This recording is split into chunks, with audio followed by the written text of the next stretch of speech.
عليه وصحبه أجمعين. إن الحمد لله نحمده ونستعينه ونستغفره ونؤمن به ونتوكل عليه ونعوذ بالله من شرور أنفسنا ومن سيئات أعمالنا. من يهده الله فلا مضل له ومن يضلل فلا هادي له. أشهد أن لا إله إلا الله وحده لا شريك له وأشهد أن محمدا عبده ورسوله.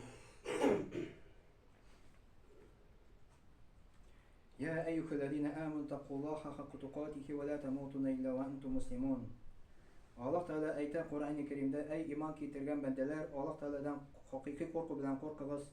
Ular görmegiz fakat Müslüman halindegine Allah'a buysungan halindegine. Ya eyyuhun nasu taqu rabbakum alladhi khalaqakum min nafsin wahida. Ey kişiler de Allah Teala ayta Rabbinizden korkuguz dey, koysuga sizni bir kişiden bar kıldı dey. Ve khalaqa minha zawjaha. Ham şu kişiden xotin kıza bar kıldı dey. Ve batha minkum rijalan kathira ve nisaa. Ham dünyaya bir köp erler ham xotin kızlarını şu iki kişiden seçti dey. Ve taqullaha alladhi tasaaluna bihi vel arham. Ham Allah Teala'dan korkuguz, ham tuğanlık nişiplerin üzüden korkuguz dey. İnnallaha kana aleykum raqiba. Destekte Allah Teala sizge kontrolda tutuşu buldu dey. Ya eyyuhellezine amenu taqullaha qulu qawlan sadida. Ey iman getirgen bendeler Allah'tan korkuguz, ham yaxşı sözlerini söylegiz. Bismillahirrahmanirrahim. Ve salatu ve selamu ala Resulullah ve ala sahabe ecmaîn. Esselamu aleyküm ve rahmetullahi ve berekatuhu. Şimdi bugünkü günde bulaşak vaaz emanet turunda inşallah. No emanet olduğundan benim eytesi kile koybar ayetler, muhkem hadisler. Muhammed sallallahu aleyhi ve sellem ayette yışrak diye lezzetlerini kesüşe turunda ulağız diye. Ondan sonra olansa o lezzetlerini kesüşe ulaytı ölüm diye. Bu Allah Teala'nın işisi bizge şöyle deb aytkeş, nasihat aytkeş, demek bizge ölüm turunda ko'proq o'ylasak, u bizge bir ko'p foyda keltirar ekan. Ölüm turunda o'ylasak, onun bilan bizning izi amallar üstele, ko'proq izi amallar qila boshlaymiz, iymon üstele bizning endi. Gunohlar kimi şunun bilan. Allah Teala Kur'an-ı Kerim'de ayta, hatta iza jaa ahadakumul maut qala rabbi irji'un. Qo'shan sizga diye, sizin birigizga o'lim keladi. Ham shu kishi aytayotgan, ya Rabbim meni keri qaytar. Kim turunda so'z bora, gunohli jon turunda. Lahalli a'malu solihan, balki men izi amallar qilarman deydi. Fima taraq qoldirgan izi amallar qilarman deydi. Kalla, Allah Teala yo'q deydi. Innaha kalimatun huwa qailuha. Bu onun sözü ne deydi? Wa mi waraihim barzakh. Ham onun arasında barzakh var deydi, perde var deydi. İla yevmil kıyamet, kıyamet günü hatlı. El-Mu'minun suresi 99 100. ayetler Allah Teala şöyle deyip aytar. Kur'an'da Allah Teala aytar. Günahlı can, izgi can tugul. İzgi can çıksa onun kiri bu dünya koytası kilmiyor, onu Allah'a koytası kileyken. Günahlı can kim Allah Teala bilmedi, Allah'a tabınmadı. Şunday sözler aytashayken can çıkkaş. Kur'an'da Allah Teala ana sözlerini getirir. Ya Rabbim Allah meni bu dünya koytardı diye. Niçin izi ameller kaldı diye. Maşinada sıda kaldı deyip jilama yolanda, kiri koytardı deyip aytmay. Semyası da kaldı deyip aytmay. İzi ameller kaldı deyip aytar. İzi ameller. Yok Allah Teala aytar. Bu sizin sözünler değil. Hatta Allah Teala onu bu dünya koytartsa da ol baribir günahta bulaşak. Ol baribir günahta bulaşak. Bir Hazret oğazında söyledi. Banista yotkanda deydi, meni Hazret etkenini bilgende deydi, men yana keldiler, Hazret men için dua kılalı deydi. Men onlar için dua kılaydım deydi. Onları Banistan çıkkaş, onlarını şıratam deydi, oje dua da kerektir, Allah da kerektir, din de kerektir. Kişinin tabiatı şundayken, böyle kaza kelgeç Allah kerek, erkek Allah da böyle kazadan çıkarayken, Allah kerektir. Mına günahlı canının tabiatı şundayken. Men şu sözünü anlamaydım de, nişap şulaymayken, o tegi dünyada anadı, bardı, anadı, ko'rdi, kiri dünya qaytdı, bar şu günahta bulaşak diye Allah da aytadi. Çünkü anladım deme şu banista yotqash deydi. Как Allah Teala anar böyle qaza berayken Allah kerak. Как böyle qazadan çıkarayken Allah kerak tugul ekan. Юк, Аллаһ Тәгалә әйтә, кире юл юк ди, уже барзах, уже пәрдә ди, кире юл юк. Теге дөньядан бу дөньяга кайтыш юк. Илле дә мәгәр искәмәгәнә булырга мөмкин. Андый случайлар булганы бар иде. Гайса пәйгамбәр белән Гайса пәйгамбәр дуга кылып, берничә кешене бу дөньяга кайтартты, андары кире теге дөньяга җибәрде. Аллаһ Тәгаләдән дуга сорап инде. Бу Аллаһ Тәгалә шулай эшләтте инде аны. Әмма гади кешеләр безнең кебек андый нәрсә эшләй алмыйбыз. Без теге дөньядан бу дөньяга кайта алмыйбыз. Мин шушы аятларны ничек әйттем, чөнки әманәт турында әйтәсе килә. Әманәт хыянатның капма каршысы. Әманәт это доверенное. Это доверенное инде. Капма каршысы әманәтнең хыянат дип атала. То есть әманәтнең капма каршысы хыянат. Мисал, әманәт ул үз ишенә сакларга бирелгән әйберне һәм тапшырылган вазифаларны ала. Мәсәлән, безгә калдыралар бер кеше машинаны әманәткә, бер айга, гаража куябыз. Әгәрдә без шушы аннан рөхсәт сорамыйча йөреп, WhatsApp берәр нәрсәне без әманәткә хыянат кылган булабыз. Без әманәтне бозган булабыз. Аның рөхсәтеннән башка шушы машина белән йөрергә без немеем права. Шулай итеп кеше әманәтне боза. Әманәт төрлечә бар. Әманәт Аллаһ каршында бар. Әманәт безнең тәнебез әманәт Аллаһ каршында. Кеше тәмәке тартып әманәткә каршы килә. Кеше аракы эчеп әманәткә каршы килә. Безнең әманәтебез, безнең гаиләләребез. Кешкә кергәч, ул әманәт. Син договор яздың икән, син обязан икән шуны эшләргә, ул әманәт. Соңга калып киләсең икән, сиңа акча түләр икән, син әманәткә каршы килгән буласың. Или мәсәлән, урладың икән, син әманәткә каршы килгән буласың.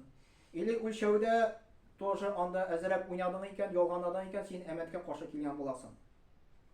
Әмма бүгенге көндә вагазда булачак Аллаһ каршында әманәт. Дәүләттә эшсез саны артуы дигән, гаиләләр таркалуы, сату алудагы алдау, кеше милкенә кул сузу, табибның авыруларга тиешенчә дава күрсәтмәве, ятим балалар күбәюе әманәт юкка чыгу сәбәпле дигән. Мәсәлән, дәүләттә эшсез саны арта икән, әманәткә каршы килүчеләр күп димәк сүз. Гаиләләр таркала икән, әманәткә каршы килү. Чөнки ирен үзенең хакын белми каршы хатын янында. Хатын ир каршында үзенең хакын белми, балалар хакын белмиләр. Ул әманәткә каршы килү була. Кешеләр ни өчен үзләренә тапшырылган әманәткә үтәмиләр? Моңар бер генә сәбәп.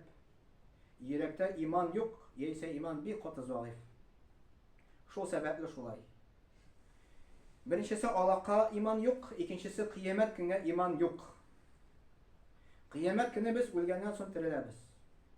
Аллаһ каршында җавап бирәбез. Әгәр дә кеше кыямәт көне ышанмый икән, ул әманәткә хыянат итәчәк. Аллаһ Тәгалә каршында Аллаһ Тәгалә безгә ислам дине бирде икән, ул да әманәт икән. Балигълыкка җиткән кеше, ягъни 12 яшь буламы, 13 яшь, 14 яшь буламы, аңар йөкләнә әманәт. Аллаһ каршында намаз уку, ураза тоту, мөмкинчелеге булса хаҗ кылу, әгәр дә бай булса закатын түләү. Балигъка ирешкәч, аңар йөкләнә әманәт. Сабый вакытында әле аңар әманәт йөкләнми. Аның гынахасы юк. Сабыйлыктан чыга, кайчан рушәтмешли половое созреваниедан инде. Половое созревание хәтле килде икән, все аңар әманәт, намаз уку, ураза тоту, хаҗ кылу, закатын түләү.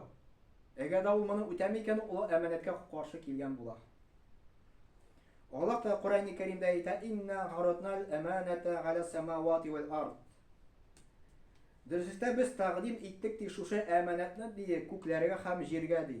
Вал җибал һәм тауларга әманәт, шушы әманәтне тәкъдим иттек ди. Фәәбәйнә ан яхмилнәһә. Һәм шушы күкләр, җир һәм таулар шушы әманәттән баш тартты ди. Ягъни без тәкъдим иттем ди, ул баш тартты ди. Чөнки курыкты ди шушы әманәттән ди. Бу Коръәндә Аллаһ Тәгалә әйтә. Әмма аны шушы әманәтне үстенә алды ди кеше ди. Һәм шушы кеше залюман булды ди, zulm кылучы булды ди. Һәм җәһүлен, һәм җәһил булды ди. Җәһил ягъни надан булды ди. Аллаһ Тәгалә Адәмгә хәтле шушы әманәтне намаз уку әманәтне, ураза тоту әманәтне, хаҗ кылу әманәтне, ягъни дин вазифаны үтүнең әманәтне Аллаһ Тәгалә тәкъдим итте. Күкләргә, җиргә һәм тауларга. Аңар акыл бирде һәм сөйләү сәләтен бирде ди галимнәр әйтәләр. Һәм шушы әманәтнең вазифасын аңлап, шушы йөкне аңлап, алар аннан баш тартты ди. Үстенә алмады ди шушы әманәтне ди. Курыктылар ди Аллаһтан ди. Чөнки шушы әманәтне үтәсәң шимакка керәсен, үтәмәсәң тамукка керәсен. Аллаһ та шулай дип әйткән аларга. Тамукка керәсе булгач, алар шушы әманәттән баш тартты ди. Без үзебез безгә алмыйбыз дип әйттеләр ди. Үз өстенә Адәм баласы алды ди Аллаһ Тәгалә әйтә. И Аллаһ Тәгалә шушы әманәтне безгә йөкләде. Ни өчен Аллаһ Тәгалә шундый йөк безгә биргән микән? Тормышта авырайту өчен микән? Юк, аны өчен түгел икән. Шушы әманәт тормышны авырайтмый. Киресенчә, яхшылык һәм яманлыкны аерырга Аллаһ Тәгалә безгә өйрәтә. Һәм тормышны дөрес алып барырга ярдәм итә. Шушы әманәт. Намаз уку, ураза тоту, ул безнең тормышны авырайтмый, ул җиңеләйтә. Ул безнең тормышны җиңеләйтә. Мин сезгә аны сөйләдем, тагын сөйләсе килә. Рамил хәзрәт Юнус бер вазында шулай дип сөйли. Минем күршем бар иде ди. Ул берничә ел инде, 15 ел, 20 ел сөйләгән вагаз. Шушы күршемнең баласы бар ди. Беренче класста укый. Ул аны иртән уята ди, 6 сәгатьтә ди. Алып бара Ледовый дворецка ди. Аннары Ледовый дворецта 1 сәгать уйный, хоккей уйный ди. Аннары алып бара аны мәктәпкә. Әлбәттә ул яхшы. Спорт заниматься итү яхшы. Безнең динебез аңа каршы килми. Наоборот, аны өнди, спортка заниматься итә. Да ул спорт белән заниматься итә. Ул көчле, ул уйный, аның грамоталары бар, аның монда барган, Петербургка барган, Мәскәүгә барган, аны молодец дип әйтәләр. Аны мәктәптә дә күтәрәләр. Дәрәҗәсе бик зур. Но 20 яшькә җиткәч, 22 яшькә җиткәч, шушы спорт белән заниматься иткән кеше наркоман булса да, ничә миллион акча кирәк, чтобы шушы наркоманияны чыгарырга. Ни өчен наркоман? Чөнки спорт ул күңелгә ризык бирми. Ул ризык бирә тәнгә генә. Күңелгә ризык ул бирүче намаз, ул ураза. Шулай Рамил хәзрәт Юнус вагызында сөйли, бер вакытта бер батырны күрдем ди. Шушы батыр бөтен сабантуйларда батыр булган икән. Исерек йөри ди. Мәйтәм, нәрсә булды сиңа, син бит батыр дип әйтәм ди. Мин ди кешеләрне җиңә алдым ди, менә шушы шешәне ди җиңә алмадым ди. Да кешеләрне җиңә алды, ул спорт белән заниматься итә, но күңелдә аның йөрәктә, калыпта буш. Намаз юк, ураза юк. Шул сәбәпле ул аракка төшеп киткән. Әгәр дә намазда булса, ул булай да батыр булыр ди, һәм булай да намазга йөрер. Ул андый түбәнчелеккә төшмәс. Менә намаз ул әманәт. Мөхәммәд пәйгамбәр саллаллаһу алейһи ва сәлләм әйтә, эшләрнең иң биеге ди ислам ди. Аның нигезе намаз ди. Иң югары дәрәҗәсе ди Аллаһ юлында көрәш. Бу хадисны Тирмизи китерә. Шулай Мөхәммәд пәйгамбәр саллаллаһу алейһи ва сәлләм әйтә, намазга игътибар итегез ди. Мөхәммәд пәйгамбәр саллаллаһу алейһи ва сәлләм үләр алдыннан бик нык каты васыят итеп калдырды үзенең сахабаларына. Алар безгә аны тапшырдылар. Безгә васыят итеп калдыра, намаз ди. Чөнки ул пәйгамбәр Аллаһның илчесе, ул белә үлгәннән соң нәрсә булачагын. Ул белә, ул безнең өчен кайгырды. Кабергә кергәч нәрсә булачагын намаз укымагач, кабердән соң кыямәт көндә җумака керә алмыйсың. Мөхәммәд пәйгамбәр саллаллаһу алейһи ва сәлләм әйтте, намаз булса ди, җумака керәсең ди, намаз булмаса җумака керә алмыйсың ди. Аллаһ теләсә җумака кертә, теләсә тамукка кертә ди. Аллаһ Тәгалә Коръән-и Кәримдә әйтә: "Ваъмур ахлака бис-салати". Үзенең семьяны ди намаз укырга әмер итте. "Вастабир галейха ма сабр итте". "Ла нас'алука ризқан", без синнән ризык сорамыйбыз ди. "Нахну нарзукук", наоборот, без сине ризыкландырабыз ди. "Вал-гакибату лит-тaqва". Һәм тақва кешеләр өчен аны өчен яхшы нәтиҗә булачак ди. Аллаһ Тәгалә Таха сүрәсендә 132-нче аятта әйтә: "Үзең намаз укы ди, үзеңнең семьяңда ди намаз укырга әмер ит ди." Мөхәммәд пәйгамбәр саллаллаһу алейһи ва сәлләм 7 яшьтән 10 яшькә хәтле намазга өйрәтегез ди. 10 яшьтән уже намаз укымаса кыйнагыз ди. Кыйнагыз, каты кыйнагыз дигән сүз түгел. Менә нинди дәрәҗәдә намаз? Нинди зур дәрәҗәдә намаз? Аллаһ каршында. Без шушы вазифаны үтибез микән? Аллаһ Тәгалә Кудси хадисендә әйтә: "Әй адәм баласы, үз вакытыңны миңа гыйбадәт кылуга багышла ди. Күңелеңне байлык хисе белән тутырмын ди. Фақир булудан туктатырмын ди. Әгәр дә син миңа гыйбадәт кылмасаң ди, ике кулыңны эш белән тутырмын ди. Һәм сине фақир булудан туктатмам ди." Бу хадисен Тирмизи китерә. Бу Аллаһ Тәгалә пәйгамбәр аркылы Кудси хадистә безгә мөрәҗәгать итә: "Әй адәм баласы, үз вакытыңны миңа гыйбадәт кылуга багышла ди." Бу әйтелми эшне ташла дигән сүз. Эшне дә эшлә, но Аллаһ Тәгаләгә дә гыйбадәт кыл. Күңелеңне ди бай хисе белән тутырмын ди. Но миңа гыйбадәт кылмасаң ди, күңелең фақир булыр ди. Бай булырсың, но күңел фақир. Икенче Кудси хадистә әйтә: "Әй адәм баласы, мин сине ди үземә гыйбадәт кылу өчен барлыкка китердем ди. Шуңа күрә уйнап йөрмә ди.